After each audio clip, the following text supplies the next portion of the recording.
ओळख बघू मी कोण आहे? विष्णू. आयला मागून पण ओळखलं.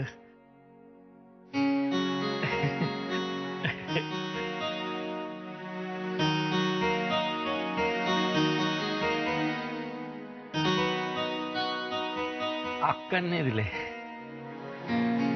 हा. हे बघ हे बघ हे बघ हे बघ काय? हे बघ.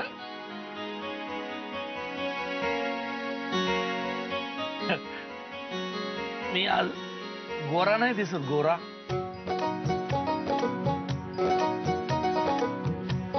हो.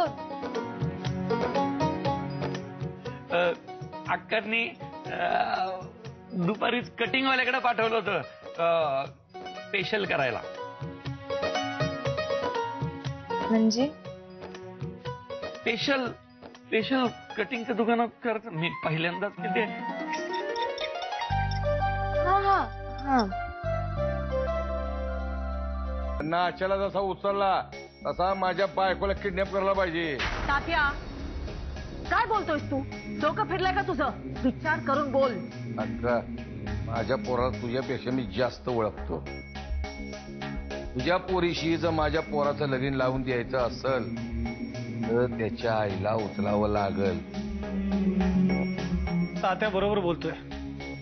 खबरदारी म्हणून ललिता वहिनींना ताब्यात घ्यायला काहीच हरकत नाहीये. कारण प्लॅन मध्ये कदाचित आपल्याला आनंदीचा जीव सुद्धा घ्यावा लागेल. या की जीव काय फरक पडतोय? काय किंमत आहे का तिला? तात्या,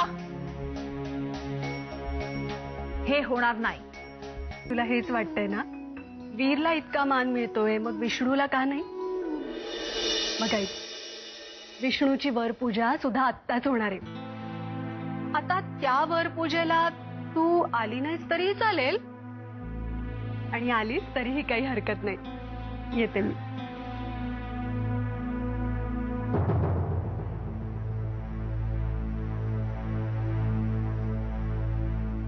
नक्की अक्कांच्या मनात हाय तरी काय? या लग्नाच्या गडबडीत मला दिलेला शब्द विसरल्या नाही ना त्या? कारण इथे तर समल्या गोष्टी विधीनुसारच चालल्यात. नारायणी त्यांचं मन वळवणार कधी? वीर म्हणतो तसं या समल्यात काहीतरी काळं बेर नसेल ना? काका, फक्त एकदा मला त्याची बायको होऊ दे, मग बघ माझा चमत्कार. नाही जर त्या वीरचा सगळा माज उतरवला ना, तर माझं नाव नारायणी नाही. माझं आनंदीशी लग्न कधी होणार आहे? तुमची ती वेडी मुलगी या लग्नाच्या नाटकाला आता खरं समजायला लागलीये. वीर, मी हात जोडते तुझ्या पुढे. हे बघ, हे आमच्या घरातलं शेवटचं लग्न कार्य आहे. ते सगळ्या रीतिरिवाजानुसारच व्हायला हवं, आणि ही वरपूजा त्यातलाच एक भाग आहे. तुम्हाला कळत नाहीये का मी काय बोलतोय ते? आनंदी कुणाची मुलगी आहे हे तुला माहितीये? माहितीये ना? मग आता तूच मला सांग, त्या नात्याने तुझ्या आनंदीची मी कोण लागते? आई ना?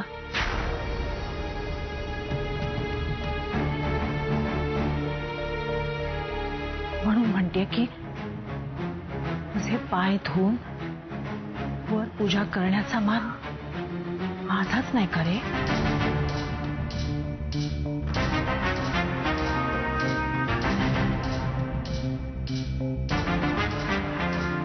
आईला अक्का, धन्य तुम्ही. काय पण तुमचं मोठं मन आहे. हो चिरंजीव, आता तरी जा आणि वरपूजेसाठी तयार व्हा. आता तरी या माऊलीच्या हेतूबद्दल संशय घेऊ नका. जा आता जा. माझा होणारा जावई खरंच खूप हुशार आहे. त्याची ही हुशारी काबूत ठेवली पाहिजे.